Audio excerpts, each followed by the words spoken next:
In 1940, Britain stood alone. Cut off from Europe, its survival depended entirely on one thing: the North Atlantic Ocean. Every loaf of bread, every gallon of oil, every shell casing had to cross 3,000 miles of brutal, freezing water. This was Britain's lifeline, and the man determined to sever it was Admiral Karl Dönitz, commander of the German U-boat fleet. Dönitz knew that sinking one ship was not enough. He had to destroy the flow of all supplies. His answer was the U-boat, the most feared, claustrophobic, and deadly predator of the war. His strategy: brutal tactic, the Wolfpack tactics. This is the story of the Battle of the Atlantic, the longest and arguably the most crucial campaign of World War II. It was a brutal 5-year-long war between the submarine hunters and the hunted convoys, fought in the crushing silence beneath the waves and the howling gales above. The side that won this battle would win the entire war. Dönitz, a veteran U-boat captain himself, had a singular philosophy. The U-boat is the best fighting ship in the world. He realized that single submarines could not penetrate the massive defended Allied convoys. His solution was simple: send them in groups.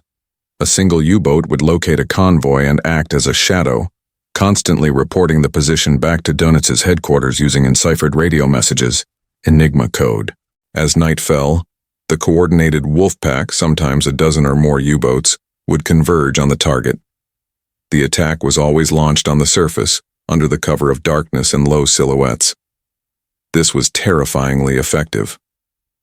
On the surface, the U-boat could outrun the convoy's slow escort ships, using their small size and speed to fire multiple torpedoes into the merchant ships. In 1940-1941, this was the happy time for the U-boat crews. Convoys were devastated. Britain was facing starvation. The American industrial output was being dumped into the bottom of the Atlantic faster than it could be produced. To understand the Atlantic, we must understand the men. Life inside the German Type-VII U-boat, the workhorse of the fleet, was a relentless trial. The U-boat was an iron coffin.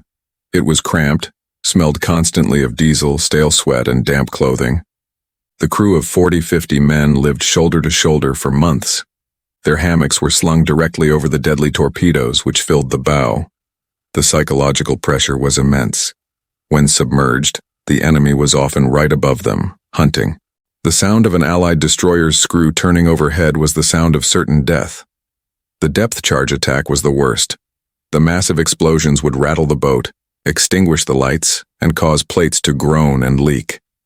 A German officer noted, "You are waiting for the next one, praying it doesn't break the hull. It is like being shaken inside a tin can at the bottom of a well." Many U-boat sailors suffered from depth charge neurosis, a complete breakdown under the relentless pressure. The Allies fought back not just with ships, but with brains. The turning point came from 3 critical areas: code breaking, ultra. The British team at Bletchley Park broke the German Enigma Code, specifically the Naval Enigma key. Suddenly, Admiral Dönitz's Wolfpack orders were being read by the Allies, often before they reached the U-boats themselves. Convoys could be secretly diverted around the waiting Wolfpacks. This was the silent, intellectual war that saved Britain. Air cover and the air gap.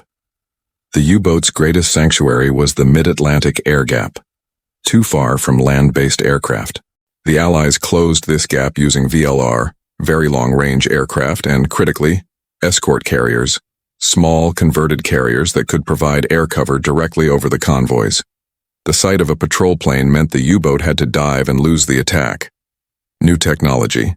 The Allied escorts were finally equipped with game-changing technology: radar, to spot surfaced U-boats at night, and high-frequency direction finding, HFDF or Huff-Duff, which could instantly pinpoint a U-boat every time it sent a radio message to the Wolfpack. The hunter became the hunted. The climax of the battle came in the spring of 1943, a period forever known as Black May. Dönitz launched his largest Wolfpacks yet into the North Atlantic, convinced he could win. But the Allies were ready. Using ultra-intelligence, HFDF, and coordinated hunter-killer groups, small escort carriers and destroyers, they turned the tables. In a single month, 43 German U-boats were sunk. That was 1/4 of the entire operational U-boat fleet. The loss rate was unsustainable. The German U-boat crews who had signed up for glory were now facing almost certain death. Dönitz was forced to withdraw most of his U-boats from the North Atlantic entirely. The Lifeline had held. The Black May was the decisive turning point of the Battle of the Atlantic. The flow of men and material to Britain and the eventual D-Day invasion was secured. The Battle of the Atlantic was won, but the cost was staggering. Over 3,500 Allied merchant ships were sunk, and over 72,000 Allied sailors and airmen lost their lives. But the price for the Germans was arguably higher. 75% of all U-boat crewmen, about 30,000 men, perished.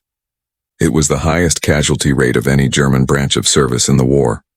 They were young men, often motivated by duty and patriotism, who were forced to fight a technological and intelligence war they could not possibly win.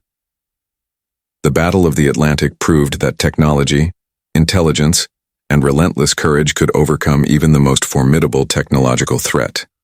It ensured the survival of Britain and enabled the ultimate Allied victory. The silent, cold depths of the Atlantic hold the untold stories of the men who fought the longest, most important battle of the war. Join us next time on War Stories as we uncover more untold chapters of history. Subscribe now.